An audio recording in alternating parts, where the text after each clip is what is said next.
Hey, what's up, bro? Today this video is actually gonna be very painful to me because I'm gonna have to go deep into my past, into those painful memories. Yeah, bro, I'm not even lying. They're gonna be painful memories right next to those memories of me as a kid playing Gran Turismo on PS2, driving the Nürburgring on that ugly black Mercedes. That shit was impossible, man. Screw that game.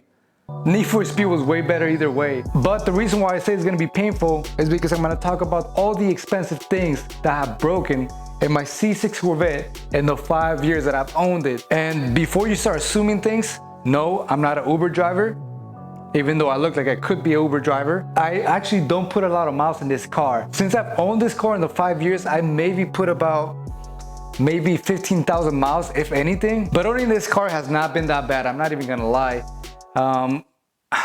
Actually, it has been that bad because the moment I bought this car, the engine completely blew up. Not just a little part of the engine, the whole ass freaking engine. But it's just coincidence, bro. These things happen. It's like my biological father finding a family on his way to work.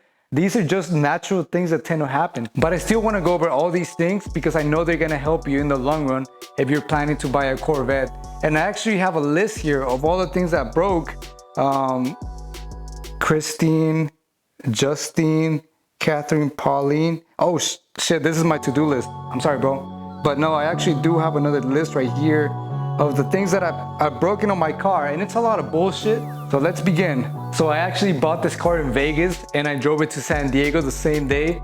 And I know, bro, buying a used sports car from Vegas is freaking wild, man. But you think 23-year-old me was reasonable, bro? I had literally just survived a fatal accident. I was coming out of the 2020 lockdown. I was just ready to be out there living my best life. That's the type of shit I was on. I was not worried about anything. So actually driving back from Vegas to San Diego, I was hearing this weird ass rubbing noise in the back of the car. I didn't give a shit. I was happy that I was driving a Corvette back. I thought the noise was normal because the car had thick ass tires. And before this car, what I was driving was a 1984 Firebird. I was not used to this thing. So obviously I ignored it. I got to San Diego. Made a couple videos, they did pretty good. As I kept on driving it, the noise got so horrible, man. It was scary. And it's like when you're driving down the freeway speeding, you got the music blasting and then like sirens come on out a song and you get scared, you get paranoid. Your heart starts beating like a little bitch. That's what I felt like. It was a very scary noise to experience. It sounded like the whole transmission was gonna blow up. So the actual cost of the noise wasn't something too crazy. It actually ended up being just wheel bearings. But those wheel bearings were humming louder than freaking Kid Cudi, man. And those wheel bearings were not cheap. They were like $500 a pop. But I mean, at the end of the day, it was just $500. And I had a car that looked good as hell. It looked badass, so I was still happy with the purchase. I was not concerned at all. But I should have been. The next thing that broke on the car 3,000 miles later was some freaking bullshit, man. It was something so painful. I felt like I got slapped in the face with a tortilla. And this is not some sort of racial joke. I've actually been slapped with a tortilla after losing a race, but I guess that's the thing that compares the most to blowing your engine. And I actually would have preferred to blow a tranny than to blow my engine. That was the last thing I expected. So whenever that DDG song came on, when he says, "Car broke down, can't fix that shit," I cried at night. I admit that shit. I felt that shit on my heart because that shit was so painful. But it wasn't all bad news because I did have a guy that I trusted to work on my Corvette. But that motherfucker broke his hand. Talk about horrible freaking timing. I just think it's funny that people swear on babies that the C6 Corvette is the most reliable car ever. And either they're lying to me or maybe I'm just the brown version of Bad Luck Brian. Who knows, man? Maybe the car that I bought was clapped out. As clapped out as the girls that tell you you're the only one she texts. So don't believe that shit, bro. Do not believe it. So pretty much what I ended up having to do is I had to rebuild the car myself in my garage with shitty tools, just watching a bunch of YouTube videos. But I did actually end up making some of the most badass content that had been in the channel. And that's the vet story. I definitely recommend watching that afterwards. Another really good thing that came out of the whole deal is I feel like blowing the engine was my version of hitting puberty. And no, I didn't grow a full-on beard. But the reason why I say that is because after that moment, I started managing my money better.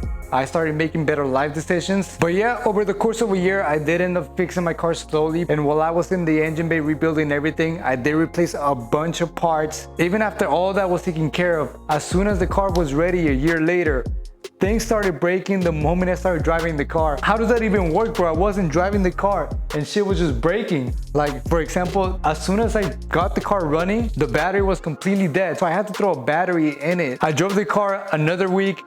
Tire pressure sensors gave out. I had to put some sensors in it. I was driving the car and then it started running like shit. It started running horrible. It started shaking. It started losing power.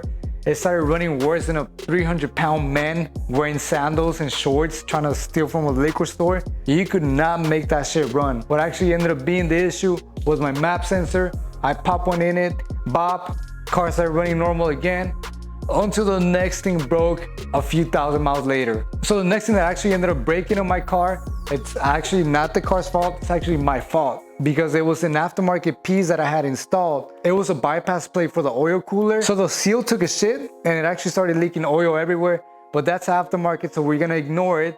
But talking about oil, there is another thing that broke that actually did suck. So one morning I was driving the car and I looked at my gauge. I noticed that it had 0 oil pressure. Most people, when they see 0 oil pressure on the car they're driving, they would panic, they would lose their shit. But not me.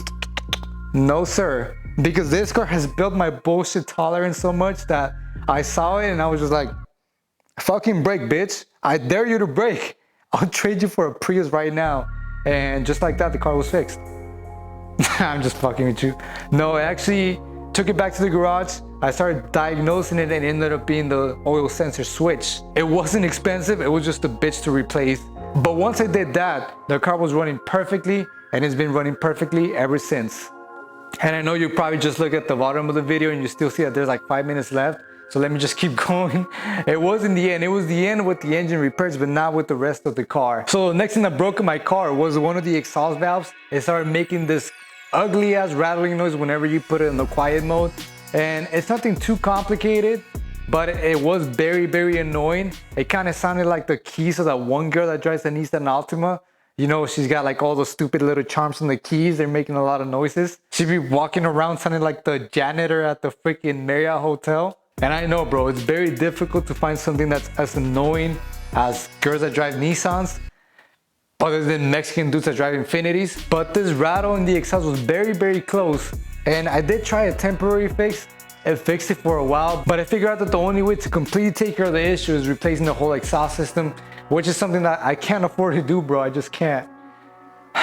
Maybe I should be driving a Nissan myself. So pretty much the way to get around it is leaving the exhaust valves open, aggressive all the time. Makes the car sound loud. It sounds good, but what did not was my sound system. But to be fair, the sound system was all original. It was due for an upgrade. Head unit wasn't working anymore. Speakers sounded like crap. So in pushing years fashion, I did decide to upgrade everything and made it better. So I actually ended up putting a really badass sound system in the car. You can go and watch that. But thanks to that, I noticed that my alternator was faulty and it had a major issue. But I'll get back to that in a little bit. Right now I want to talk about the next thing. And this is another freaking bullshit move from the car. The moment I drove this car into the lot of the stereo shop to get the sound system done, my door stopped working completely. Like it wouldn't open anymore. I couldn't get in it. I couldn't get out of it. And it pissed me off so much because I had just spent $5,000 making this car better.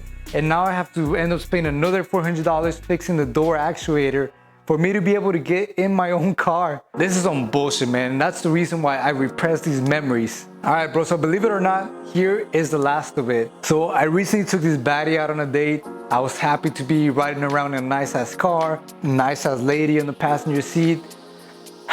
But let's go back to the alternator problem. So the moment I installed my sound system, I discovered that my alternator had a bad dial in it. So what does this mean? When I'm driving down the road, there's a whistling sound that gets transmitted into my speakers because of the alternator. So the faster I go, the louder the freaking whistling sound gets. When I'm going like 60 miles per hour, it sounds like my grandma's tea maker at 6 a.m. And I actually forgot about it because it went away for a while, but I shit you not, bro. The moment I started the car to go pick up the baddie, the sound was going full freaking blast, louder than it's ever done the noise. But to make it even worse, bro, it doesn't stop there. The moment she sat on my passenger seat, the glass decided to start making these weird ass creaking sounds, man. It was so loud, it was so embarrassing. The creaking sounded like Michael Jackson doing the freaking moonwalk after Mr. Clean just mopped the shit out of a basketball court. That's the best thing I can compare it to. It was super loud, super noticeable. And I was so freaking embarrassed, man. That shit was a freaking disaster, man. I was freaking sweating. I was so embarrassed. It felt like I was in Texas heat trying to take a shit in a porta potty. Man, just remembering that makes me sweat. It was horrible. So yeah, as you can imagine, thanks to this car, that's the second thing I couldn't get inside of that same week. But actually, that's the end of it. That's the end of the nightmare. I know it sounds like a lot, but I just compacted all for a video. It's actually not that bad for a car that's 15 years old. So whenever there's a C6 Corvette that you want to buy, you show it to your friends and they're like, buy it, pussy. What's the worst thing that can happen?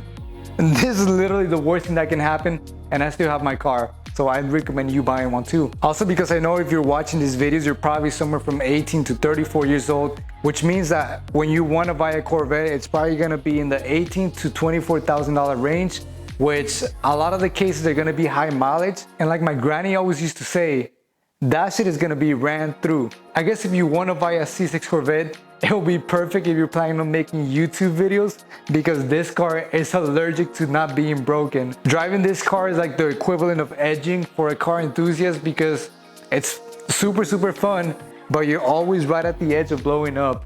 And that's all I gotta say, man. We'll see you next week.